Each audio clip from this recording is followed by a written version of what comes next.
मरकुस अध्याय 1। यूहन्ना बपतिस्मा देने वाले का प्रचार। परमेश्वर के पुत्र यीशु मसीह के सुसमाचार का आरंभ।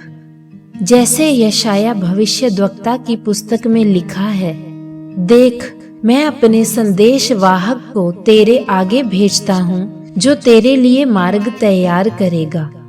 जंगल में एक पुकारने वाले का शब्द सुनाई दे रहा है, तुम प्रभु के लिए मार्ग तैयार करो, उसके पथों को सीधा करो।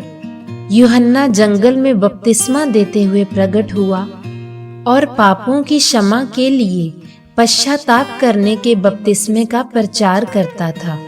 और यहूदिया का सारा देश और सब यरूशलेम निवासी निकलकर उसके पास जा रहे थे और अपने पापों को मानकर यरदन नदी में उससे बपतिस्मा लेते थे। अब यूहन्ना तो ऊंट के बालों का वस्त्र पहने था और अपनी कमर में चमड़े का पटुका बांधे रहता था और टिड्डियां और वन मधु खाया करता था। और वह ये कहकर प्रचार करता था कि मेरे बाद वह आने वाला है जो मुझसे शक्तिशाली है, मैं इस योग्य नहीं कि झुककर उसके जूतों का बंद खोलूं। मैंने तो तुम्हें पानी से बपतिस्मा दिया है, परंतु वह तुम्हें पवित्र आत्मा से बपतिस्मा देगा। यीशु का बपतिस्मा और परीक्षा। और ऐसा हुआ कि उन दिनों में यीशु ने गलील के नासरत से आकर यरदन में यूहन्ना से बपतिस्मा लिया था। और जैसे ही वह पानी से निकलकर ऊपर आया तो तुरंत उसने आकाश को खुलते हुए और पवित्र आत्मा को कबूतर के समान अपने ऊपर उतरते देखा। और ये आकाशवाणी हुई, तू मेरा प्रिय पुत्र है, जिससे मैं अत्यंत प्रसन्न हूँ। और पवित्र आत्मा तुरंत उसको जंगल की ओर भगा ले गया और वह जंगल में 40 दिन तक रहा कि शैतान द्वारा उसकी परीक्षा ली जाए। और वह जंगली जानवरों के साथ था और स्वर्गदूत उसकी सेवा टहल करते थे। यीशु के सेवा कार्य का आरंभ। अब यूहन्ना के गिरफ्तार कर लिए जाने के बाद यीशु परमेश्वर के राज्य का सुसमाचार प्रचार करते हुए गलीली को आया और कहने लगा, समय पूरा हुआ और परमेश्वर का राज्य निकट आ गया है। मन फिराओ और सुसमाचार में विश्वास करो। मशुओं का बुलाया जाना। गलील के समुद्र के किनारे किनारे जाते हुए उसने शमौन और उसके भाई अंद्रियास को समुद्र में जाल डालते देखा, क्योंकि वे मछुए थे। और यीशु ने उनसे कहा, मेरे पीछे चले आओ और मैं तुमको मनुष्यों के मछुए बनाऊंगा। वह तुरंत जालों को छोड़कर उसके पीछे हो लिए। और कुछ आगे बढ़कर उसने जब्दी के पुत्र याकूब और उसके भाई यूहन्ना को देखा, जो अपनी नाव में जालों को सुधार रहे थे। उसने तुरंत उन्हें बुलाया और वे अपने पिता जब्दी को मजदूरों के साथ नाव में छोड़कर उसके पीछे चले गए। दुष्ट आत्मा ग्रस्त व्यक्ति को चंगा करना। तब वे कफरनहूम में आए और वह तुरंत सब्त के दिन आराधनालय में जाकर उपदेश करने लगा। और लोग उसके उपदेश से चकित हुए, क्योंकि उसने उन्हें शास्त्रियों के समान नहीं, परंतु एक उसके समान जिसके पास अधिकार था सिखाया था।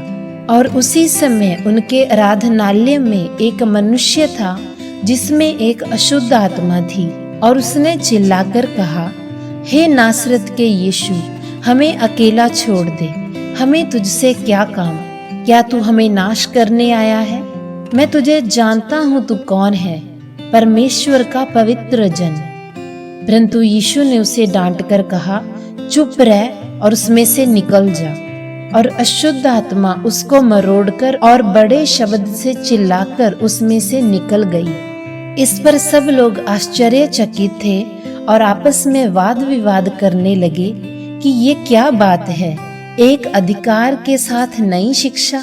वह अधिकार के साथ अशुद्ध आत्माओं को आज्ञा देता है और वह उसकी आज्ञा मानती हैं। और शीघ्र ही यीशु का नाम गलीली के आसपास के सारे प्रदेश में हर जगह फैल गया।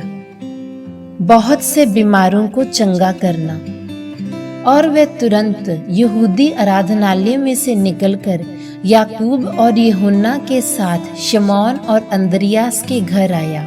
परंतु शमौन की सास बुखार से पीड़ित थी और उन्होंने तुरंत उसके बारे में उसको बताया, और यीशु ने पास जाकर उसका हाथ पकड़ के उसे उठाया और उसका बुखार उतर गया और वह उनकी सेवा टहल करने लगी।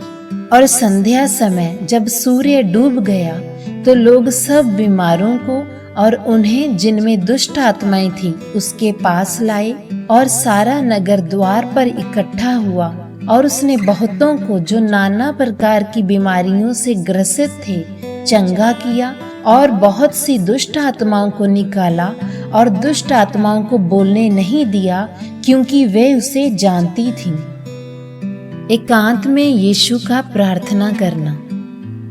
और भोर को दिन निकलने से बहुत पहले यीशु उठकर निकला और एक निर्जन स्थान में गया, और वहां उसने प्रार्थना की। और शमौन और वे जो उसके साथ थे उसकी खोज में गए। और जब वह उन्हें मिला तो उन्होंने उससे कहा, सब लोग तुझे ढूंढ रहे हैं। और यीशु ने उनसे कहा, आओ हम और कहीं आसपास की बस्तियों में जाएं, कि मैं वहां भी प्रचार कर सकूं, क्योंकि मैं इसीलिए आया हूं। और वह सारे गलील में उनके आराधनालयों में जा जाकर प्रचार करता और दुष्ट आत्माओं को निकालता रहा। कोढ़ के रोगी को चंगा करना। और एक कोढ़ी ने उसके पास आकर उससे विनती की और उसके सामने घुटने टेक कर उससे कहा, यदि तू चाहे तो मुझे शुद्ध कर सकता है। और यीशु तरस से भर उठा, अपना हाथ बढ़ाया और उसे छूकर उससे कहा, मैं चाहता हूँ, तू शुद्ध हो जा। और जैसे ही उसने कहा था तुरंत उसका कोढ़ उसमें से दूर हो गया और वह शुद्ध हो गया।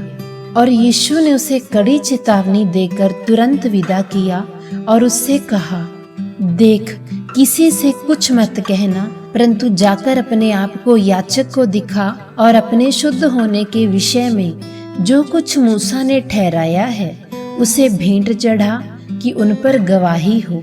परंतु वह बाहर जाकर इस बात का बहुत प्रचार करने और यहाँ तक फैलाने लगा कि यीशु फिर खुल्लम खुल्ला नगर में ना जा सका, परंतु बाहर निर्जन स्थानों में रहा, और चारों ओर से लोग उसके पास आते रहे।